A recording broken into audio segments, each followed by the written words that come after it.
Democratic तरीके से भारत में सरकारें चुनी जाती है, ये भारत की लोकतंत्र की विजय है। हमारे मार्ग भी अलग हो सकते हैं, लेकिन हमारा उपकरण एक है और वो उपकरण है democracy. Best of the constitution given by doctor Baba Saheb Ambedkar कि government of the people, by the people, for the people.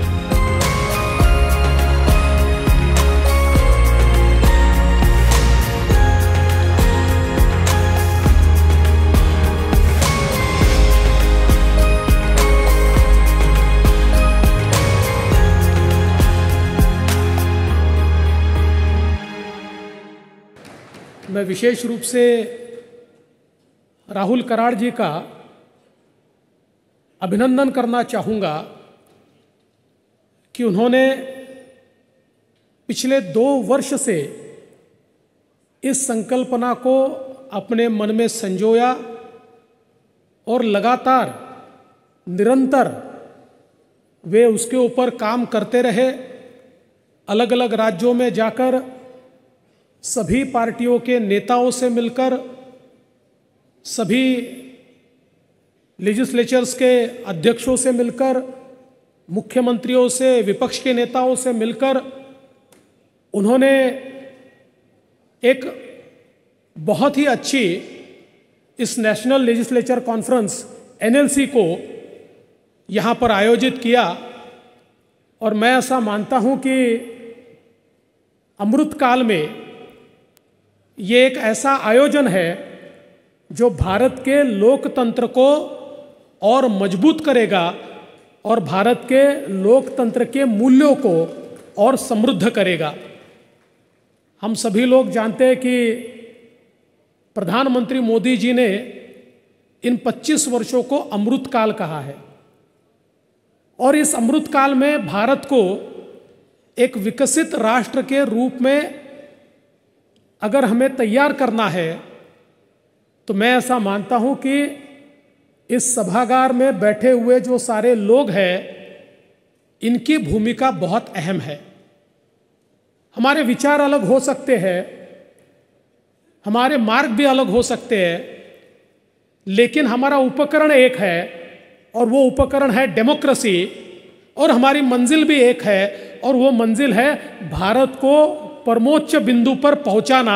तो मुझे ऐसा लगता है कि जब उपकरण भी एक है और अंतिम मंजिल भी एक है तो हम सब लोग मिलकर अपने अपने विचारों के साथ उस उपकरण का उपयोग करते हुए उस अंतिम मंजिल की ओर निश्चित रूप से बढ़ सकते हैं।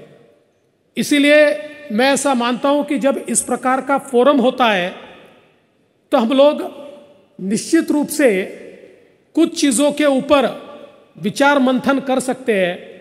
विशेष रूप से भारत का लोकतंत्र जो दुनिया का सबसे बड़ा और सबसे मजबूत लोकतंत्र है, इस लोकतंत्र को हम और समृद्ध कैसे बनाएं, इसके ऊपर हमें विचार मंथन करना होगा।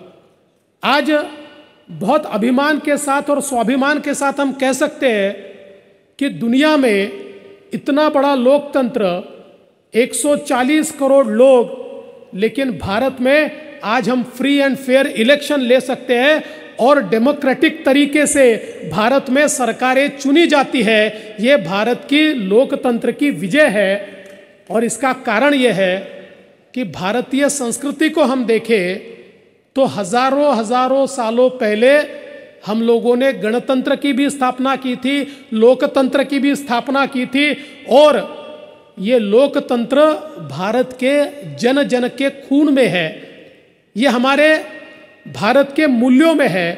इसलिए मैं ऐसा मानता हूँ कि हम लोग एक साथ आ सकते हैं और देश को आगे ले जाने के लिए हमारे जो छोटे छोटे डिफरेंसेस होते हैं उसको हम लोग निश्चित रूप से दूर कर सकते हैं।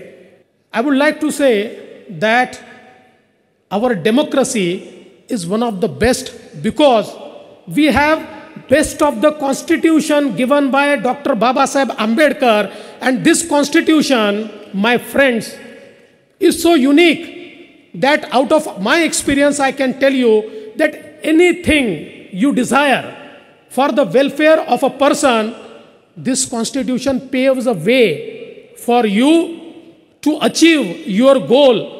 And I think the way this constitution is designed, we are legislature, but some of our people who represent legislature are also executives. There are such beautiful checks and balances in this system given to us by Dr. Baba Saheb Ambedkar in our democracy, that there is also a clear-cut difference in the roles and responsibilities, but at the same time we are responsible to the people.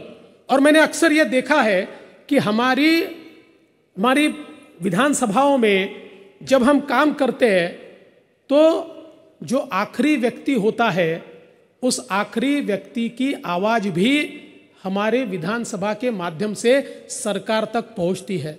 और ये कितनी सुंदर system है कि सरकार अपना एक पैसा भी विधानमंडल के मंजूरी के सिवाय खर्च नहीं कर सकती। एक एक पैसे के लिए सरकार को विधानमंडल के विधायकों को जवाब देना है। तो मैं ऐसा मानता हूं कि एक ऐसी सिस्टम, एक फुल प्रूफ सिस्टम तैयार हुई है जिसमें अगर हमारा पार्टिसिपेशन रहा तो मैं ऐसा मानता हूं कि हम लोग एक बहुत ही स्वस्थ इस प्रकार का लोकतंत्र, जिस लोकतंत्र में यह अपेक्षित है कि government of the people, by the people, for the people, इस प्रकार का जो लोकतंत्र है, उस लोकतंत्र को हम यथार्थ में ला सकते हैं। इसलिए मैं ऐसा मानता हूं कि इस प्रकार के फोरम पर हम लोग ये विचार करें कि हमारी विधानसभाएं ज़्यादा दिनों तक कैसे काम कर पाए, हमारी विधानसभाएं ज़्यादा चर्चाएं कैसे कर पाए, हमारी विधानसभाओं में जो कानून आते हैं, the bills which are introduced in our legislature, we have to have a very healthy discussion on those bills. If the bills are passed without discussion, the views of the people will not be reflected. And I think all of us who go to the legislature, we carry the views of our people in that legislature. And if those views are not expressed while passing a bill, I think that bill will not be absolute, that will not be sufficient, that will not serve its purpose.